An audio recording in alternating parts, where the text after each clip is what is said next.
Assalamualaikum warahmatullahi wabarakatuh. Hai semuanya, bagaimana kabar kalian hari ini? Sehat-sehat semuanya kan?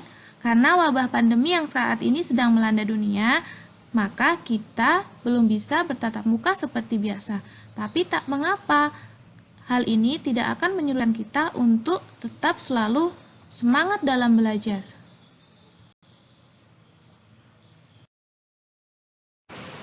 Nah, di pembelajaran akidah akhlak yang pertama kita ini, kita akan membahas tentang Al-Quran dan juga keistimewaannya. Namun sebelumnya, kita cermati dulu yuk kata mutiara berikut ini.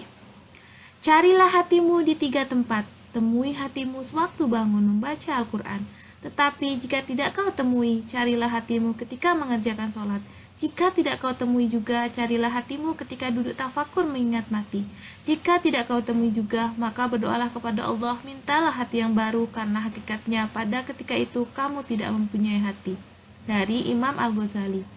Nah, di mana hati kita? Di mana kita bisa menemukan hati kita? Semoga kita bukan termasuk golongan orang-orang yang meminta hati yang baru pada Allah. Yuk kita ingat kembali tentang sejarah turunnya Al-Quran ini.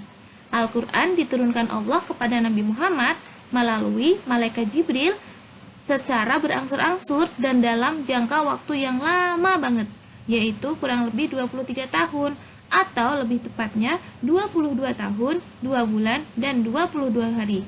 Al-Quran ini turun pertama kali pada bulan Ramadan ketika Nabi Muhammad SAW telah bertahanus atau menyendiri di Gua Hiro. Sedangkan wahyu terakhir turun ketika beliau sedang melaksanakan haji wada. Surat-surat Al-Quran dan ayat-ayat Al-Quran diturunkan Allah secara bertahap kepada Nabi Muhammad SAW, seperti yang dijelaskan Allah di Al-Quran, di dalam Al-Quran. Wa Qur'anan faraqnahu litaqra'ahu 'alan nasi 'alal muksin wa nazalnahu tanzila. Artinya, dan Al-Quran itu telah kami turunkan secara berangsur-angsur agar kamu membacakannya secara perlahan-lahan kepada manusia, dan kami menurunkannya bagian demi bagian. Al-Isra ayat 106.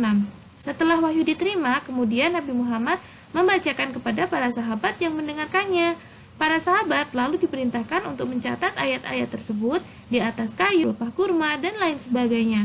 Di antara para sahabat yang ditunjuk untuk dan ditetapkan oleh Rasulullah sebagai pencatat diantaranya Abu Bakar, Umar, Utsman, Ali, Muawiyah, Zaid, Ubay, Khalid bin Walid, dan juga Sabit bin Qais. Periodisasi turunnya Al-Quran ini dibagi menjadi 2 tahap. Yang pertama adalah periode Makkiyah dan yang kedua adalah periode Madaniyah. Yang pertama adalah periode Makkiyah, ayat yang turun sebelum Nabi Muhammad melakukan hijrah ke Madinah, berjumlah 86 surah, dan diturunkan selama 12 tahun 5 bulan. Wahyu yang turun pertama kali adalah surat Al-Alaq ayat 1 sampai ayat 5, yaitu pada tanggal 17 Ramadan tahun 610 Masehi di Gua Hiro, saat Nabi Muhammad sedang bertahanus. Ada banyak reaksi yang ditimbulkan oleh masyarakat Arab ketika periode Makkiyah ini. Namun, ada 3 golongan yang nyata adanya. Yang pertama adalah golongan kecil. Mereka adalah golongan yang menerima dengan baik ajaran-ajaran Al-Quran. Yang kedua adalah golongan besar dari masyarakat tersebut, yaitu golongan masyarakat yang menolak ajaran Al-Quran Pertama, karena kebodohan mereka. Kedua, karena keteguhan mereka mempertahankan adat istiadat dan tradisi nenek moyangnya. Yang ketiga, karena adanya maksud-maksud tertentu dari salah satu golongan seperti yang digambarkan oleh Abu Sufyan. Kalau sekiranya Bani Hashim memperoleh kemuliaan nubuwah, kemuliaan apa lagi yang tinggal untuk kami? Nah, yang ketiga, dakwah Al-Quran mulai melebar nih, melampaui perbatasan Mekah menuju daerah-daerah di sekitarnya. Yang kedua adalah periode Madaniyah atau disebut juga dengan periode Madinah.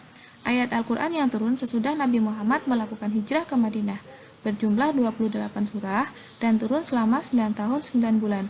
Selama periode ini, dakwah Al-Quran telah dapat mewujudkan suatu prestasi yang luar biasa, karena penganut-penganutnya telah dapat hidup bebas melaksanakan ajaran-ajaran agama di Yasrib atau yang kemudian dikenal dengan nama Madinah Al-Munawwarah. Wahyu terakhir yang turun kepada Nabi Muhammad ketika beliau melaksanakan haji wada adalah surat Al-Maidah ayat 3. Lalu, sejarah pembukuan atau kodifikasi Al-Quran dibagi menjadi dua tahap. Yang pertama, Al-Quran pada masa sebelum wafatnya Rasulullah, dan yang kedua, Al-Quran pada masa sesudah wafatnya Rasulullah. Yang pertama adalah Al-Quran pada masa sebelum Rasulullah wafat. Pada masa ini, Al-Quran diturunkan ayat demi ayat dan surat demi surat. Karena kefasihan dan keindahan bahasanya yang luar biasa, ia tersebar dengan cepat dan menakjubkan. Setelah bersembunyi pada malam-malam yang gelap, kaum muslimin datang mendekati rumah Nabi untuk mendengarkan ayat-ayat Al-Quran yang sedang beliau baca. Kaum muslimin juga bersungguh-sungguh dalam menghafal dan mempelajari Al-Quran, karena Nabi diperintahkan untuk mengajarkan Al-Quran kepada mereka. Setelah Nabi Muhammad hijrah ke Madinah dan urusan kaum muslimin menjadi teratur, beliau memerintahkan kepada sekelompok sahabatnya untuk memperhatikan keadaan Al-Quran, mengajarkan, mempelajari, dan menyebarkannya. Wahyu dicatat hari demi hari sehingga tidak musnah, dan mereka dibebaskan dari wajib militer seperti ditegaskan dalam Al-Quran surat At-Taubah 122.